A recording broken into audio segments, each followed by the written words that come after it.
विद्यालयों के वोट मुझे मिले, जो जिसकी वजह से जो वर्ष 2020 की जीत हुई, मैं कहता हूँ वो प्रत्येक विद्यालय के शिक्षक की जीत थी। ये आप सबका सहयोग इसमें और बड़ों का आशीर्वाद ही था कि वर्ष 2020 में दुनिया के सबसे बड़े संगठन जो राजनीतिक दल है भारतीय जनता पार्टी, उसके प्रत्याशी को हराना आकाश अग्रवाल ये काम नहीं कर सकता था।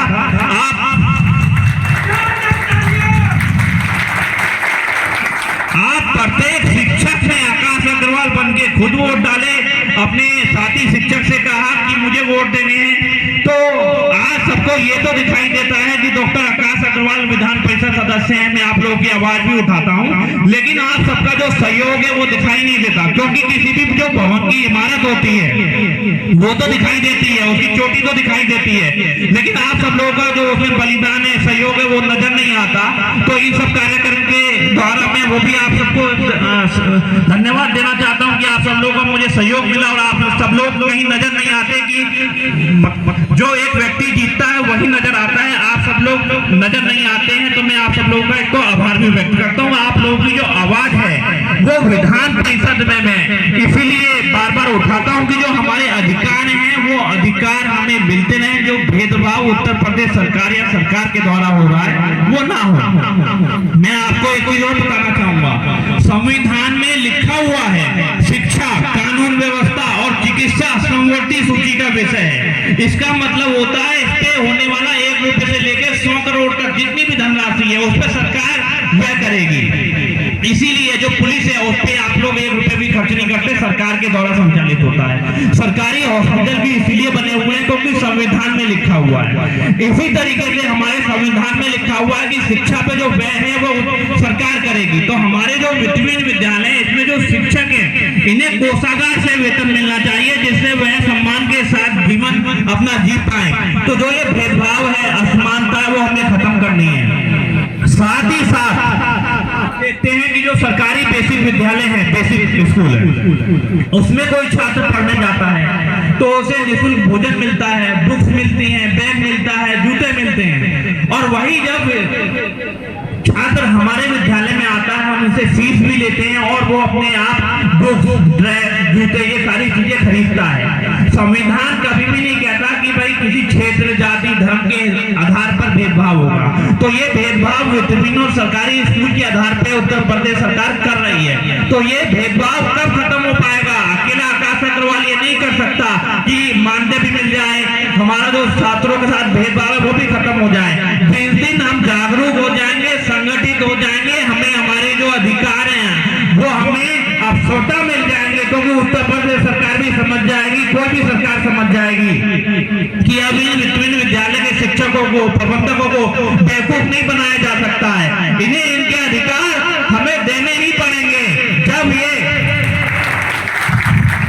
जब हम अपने जो छोटी छोटी समस्याएं हैं, परीक्षा केंद्र हैं, बच्चों की संख्या है, इस सब से ऊपर उठ जाएंगे, उसी दिन हमें अधिकार मिल जाएंगे, उसी दिन हमारी आजादी हो जाएगी। इसके साथ साथ जो मुझे जो विधायक निधि मिलती है और जो मुझे विधान परिषद से तनख्वाह भी मिलती है, तो मैं इन्हीं जो भी तनख्वाह है वो इन्हीं सब कार्यक्रम के द्वारा उस पर खर्च कर देता हूँ। और प्रत्येक में कोशिश करता हूँ कि हमारे 12 जिलों के अंदर, मेरे कार्य क्षेत्र में 12 जिले आते हैं, फरकाबाद, औरैया, कन्नौज, एटा, कासगंज, विकसित क्षेत्र है फिरोजाबाद, हाथरस, अलीगढ़, मथुरा, इटावा, मैनपुरी, लगभग इस तरह से 12 जिले। तो लगभग 5,500 विभिन्न विद्यालय हैं। हम प्रयास करते हैं, हमने शुरुआत में प्रयास करी कि फतेहाबाद जो तहसील है इसमें हम क्या करें कि जो विधायक निधि है उसका सदुपयोग हो पाए। तो हमने सोचा कि 2 लाख रुपए, आप सब जो प्रबंधक हमारे बैठे हुए हैं, प्रधानाचार्य बैठे हुए हैं, उन्हें जानकारी होगी, शिक्षकों को इस संदर्भ में जानकारी नहीं रहती, लेकिन आज सब प्रबंधक प्रधानाचार्य बैठे हुए हैं। तो मैं एक बताना चाहूंगा कि मैंने क्या करने का प्रयास किया। मेरा हमेशा कार्य करने का एक ही आधार रहता है कि एक रूपता रहनी चाहिए। यदि एक रूपता हो पा रही है, यानी कोई भी भेदभाव नहीं होना चाहिए, एक रूपता रह पा रही है, वो सर्वश्रेष्ठ है। तो हमने सबसे पहले ये कहा कि जो विधायक निधि से हम लगभग 2 लाख रुपए प्रत्येक विद्यालय को देने का प्रयास करते हैं, जिससे शौचालय है, स्टाफ रूम है या जो भी कक्ष निर्माण हो सकता है, जिससे कुछ ना कुछ विद्यालय का हित हो पाए।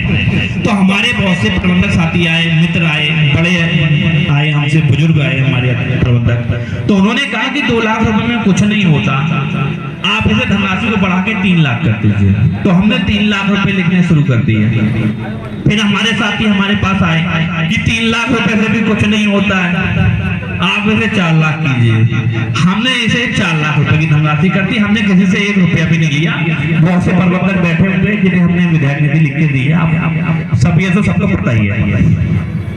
तो फिर उसके बाद हमारे बहुत से प्रबंधक साथी जो हैं वो कहते हैं कि 4 लाख से भी कुछ नहीं होता, आप 5 लाख दीजिए। या जिन्हें 4 लाख मिले थे वो चाहते थे उन्हें 10 लाख रुपए मिले, या जिन्हें 3 लाख मिले वो इस बात में नाराज हैं कि भाई हमें तो 3 मिले, पड़ोसी को 4 मिल गए, उसने आपके लिए कौन से पत्थर तोड़े थे। मेरी भाषा नहीं है, ये वही जो प्रबंधक आते हैं वो बताते हैं। और जिन्हें 2 लाख मिले वो कहते हैं कि भाई जो डिपार्टमेंट सीडीओ ऑफिस है उसमें कर्मचारियों ने रिश्वत ले ली और जीएसटी कर गई, हमें तो 2 लाख रुपए में 68,000 मिले। तो इस तरीके की बहुत सी हमारे सामने समस्याएं आई। किसी की सड़क बन गई, किसी की सड़क नहीं बन पाई।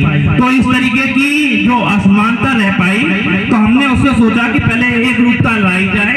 लगभग 5,500 विद्यालयों में 1300 विद्यालयों में सोलर लाइट लगी है, 4200 विद्यालय बचे हुए हैं। तो अब जो आने वाली निधि है 2 वर्षों की, हम 4200 विद्यालयों में सोलर लाइट लगाने का कार्य कर रहे हैं, जिससे एक रूपता आ पाएगी। जो विद्यालय सोलर लाइट से वंचित रह गए, प्राथमिकता के आधार पर उनके विद्यालय में लग पाएगी।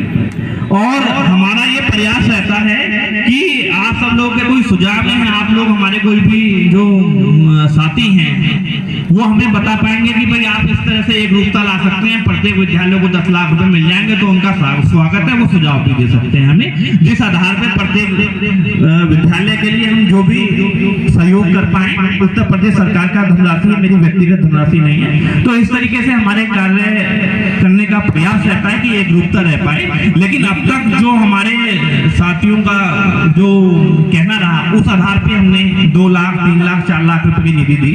तो जिन साथियों को नहीं मिल पाई निधि, उनसे भी मैं ये खेद है, मैं खेद व्यक्त करना चाहूंगा। जिन्हें 2 लाख मिल गए, जिसे 4 लाख नहीं मिल पाया, उससे भी खेद है। तो अब एक रूपता ला रहे हैं, सोलर लाइट लगा दें, जिससे 12 जिलों में एक रूपता रह पाए और प्रत्येक विद्यालय के लिए हम कुछ ना कुछ कर पाए। आप सबका मुझे सहयोग हमेशा मिला है, मुझे उम्मीद है आगे भी मिलता रहेगा। और मैं आप सबकी जो आवाज सब में मजबूती से रख पाऊंगा। आप सबका मुझे सहयोग मिला है, बड़ों के आशीर्वाद की मुझे उम्मीद है कि पहले भी मिला है और अब भी मिलेगा। बस मैं ज्यादा समय नहीं लूंगा और कार्यक्रम को सुचारू रखते जाए, बस यही कहना चाहूंगा। आप सबको एक बार नमस्कार। और दीपावली आ रही है, मेरी तरफ से अग्रिम दीपावली की आप सबको शुभकामनाएं।